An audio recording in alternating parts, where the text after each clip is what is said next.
Hello, everyone, and namaskar. Today's podcast is a reading and continuation of the book titled Ananda Marga Elementary Philosophy. And this is a reading of the fourth chapter titled Who Am I and What Am I? Human beings form the last stage in the evolutionary ladder of the creation. In human beings, consciousness is fully and clearly reflected in a physical body made of the five rudimental factors derived from the cosmic body of the qualified supreme entity, Saguna Brahma. This clear reflection of consciousness is unit consciousness, Atman, and the physical body of the five factors, which receives this reflection, is called the human body. Thus, a human being has unit consciousness, Atman, and body. Being the possessor of these two shows that a human being is neither of these. If human beings were Atman, unit consciousness, they could not claim it as their Atman. And alternatively, were they bodies only, they could not say, "This is my body." They are different from these two. There is some other entity in human beings which claims the possession of Atman and body. That other entity appears to be the owner of Atman and the body. What then is that other entity? The pure feeling of I is only an abstract idea. A little introspection would show that this feeling of I exist is an idea. It comes about as a result of thinking. This feeling of I can come only when there is consciousness, and it is with consciousness or jnana that one can take an idea and think or perform some action. The feeling of I is, therefore, a mental projection of consciousness, or to be explicit, it can be said that without consciousness or jnana, the knowledge of existence and thereby the idea of the feeling of I cannot be formed.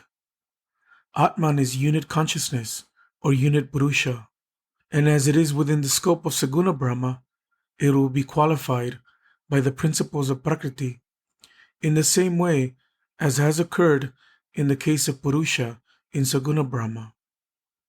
It is due to the qualifying influence of the sentient principle of Prakriti that Atman acquires the knowledge of existence, or that the pure feeling of I comes into being. It is by this idea of existence that the feeling of I is formed, and hence the individual's identity as I is this idea only. This is thus only a projection formed due to the qualifying influence of sentient Prakriti on unit consciousness. This feeling of I is, therefore, not Atman or unit consciousness. The human being's individuality or their feeling of I is not unit consciousness.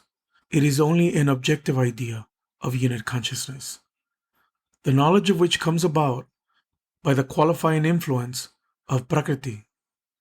Human beings' feeling of I is thus entirely dependent on unit consciousness. Just as the existence of a plank of wood is dependent on a tree, the plank cannot be called a tree, and similarly, this entity of I cannot be unit consciousness. It is only an idea dependent on unit consciousness, formed as a result of the qualifying influence of sentient Prakriti on it.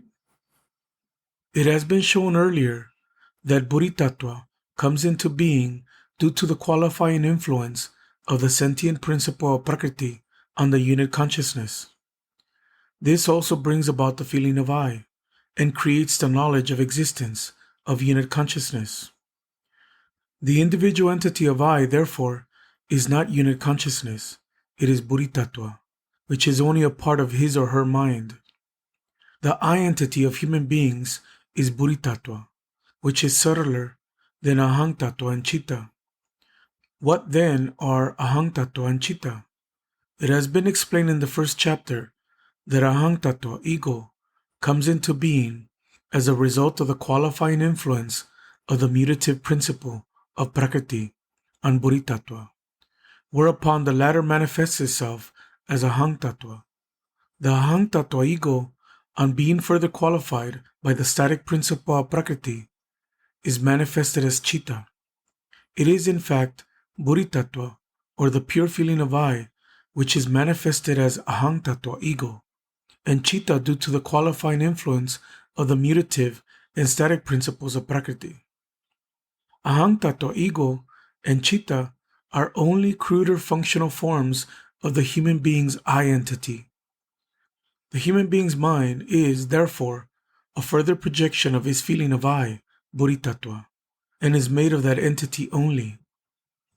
Unit consciousness, or Atman, is reflected only when there is a physical body made of the 5 rudimental factors of the macrocosm. Bodhisattva comes into being as a result of the influence of sentient Prakriti on unit consciousness. And so Bodhisattva, or the feeling of I, is also dependent on the physical body. Since Bodhisattva pervades every bit of the body, one feels the presence of I in every part of the body and is prone to identify this I with the body. It has, however, been explained earlier that this feeling of I and the body are not the same entity. They are different.